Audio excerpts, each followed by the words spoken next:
White privilege is defined as a right, advantage, or immunity granted to or enjoyed by white individuals on a daily basis beyond the common advantage of all other minorities.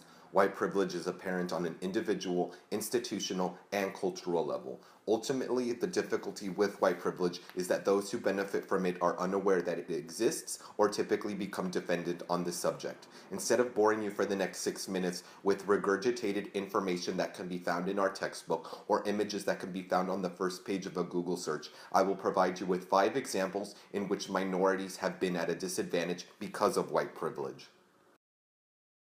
Number 1, white privilege is not having to worry about your skin color being the reason that you didn't get a job. The Civil Rights Act of 1964 forbids the selection of employees based on race, color, gender, religion, or national origin.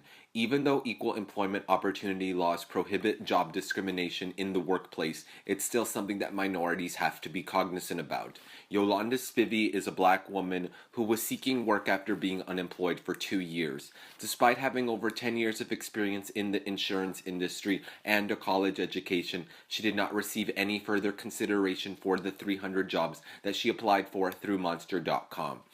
When applying through the website, a diversity questionnaire was presented to her that asked her to disclose her race. While this portion of the application cannot be skipped, an applicant can openly respond without it jeopardizing their chances of getting a job.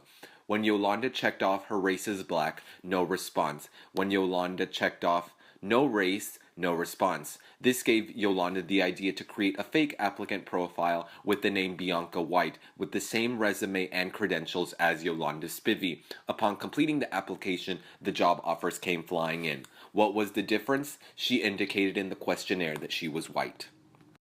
Number 2, white privilege is being able to shop without fear of being monitored or followed in a store. Racial profiling is the mistaken belief that certain ethnic groups and races are more likely to shoplift. Racial profiling leads to false theft accusations and harassment when no probable cause exists. I recently began working in retail to make a little extra money on the side. During a busy shift, my manager informed me of recent theft incidents that the store had been having the week prior. Throughout my shift, my manager would contact me through our communication system to let me know who to keep an eye on. Suspicious activity was based on 3 criteria: if the person walked into the store with bags, if the person stood in corners, or if the person was shopping in a large group.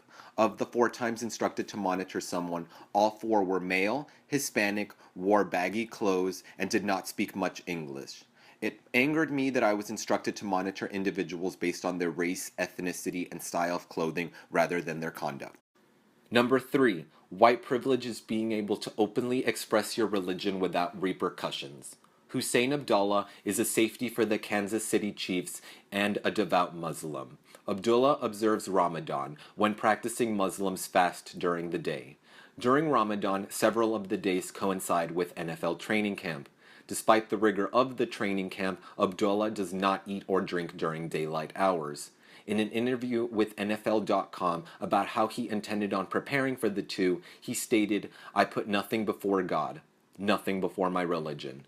During a game against the New England Patriots, Abdullah picked off Tom Brady and scored a touchdown. Abdullah dropped to his knees to what seemed to be the practicing of sajda, a Muslim prayer. He received a penalty for unsportsmanlike conduct.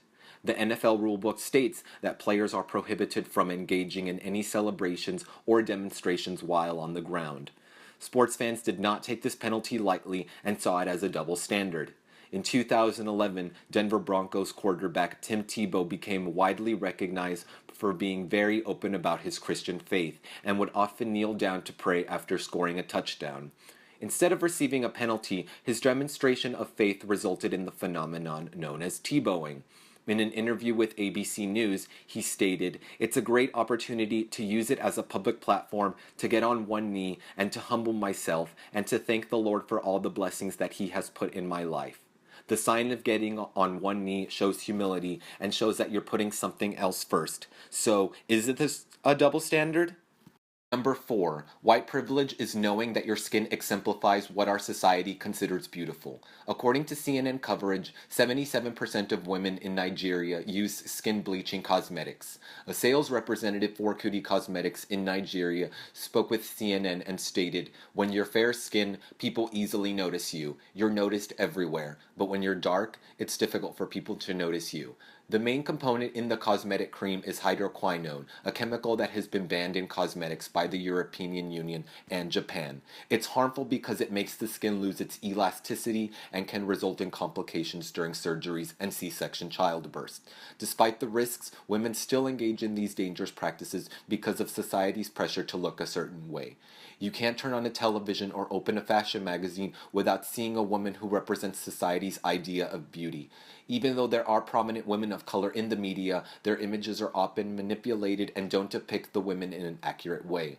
For Elle's February 2014 issue, 4 women in television were selected for the cover, but one of these covers is not like the rest. Can you spot the difference? Thinness, sex appeal, and excessive use of Photoshop are extremely prevalent in the media and have been standardized as our cultural ideals. Lastly, number 5. White privilege is not having to cope with racism on a daily basis. Sebastián de la Cruz, a contestant on America's Got Talent, sang the national anthem before the 3rd game of the NBA Finals last year. After his rendition, racist tweets flooded the internet, one of which included 9 out of 10 chance that kid singing the national anthem is illegal. Similarly, when Nina Javalari became the first woman of Indian descent to win the title of Miss America, she was referred to as a terrorist. While these ignorant remarks don't represent every person's view, it does highlight that racism still exists. Change isn't about trying to help the whole world. It's about helping the person next to you.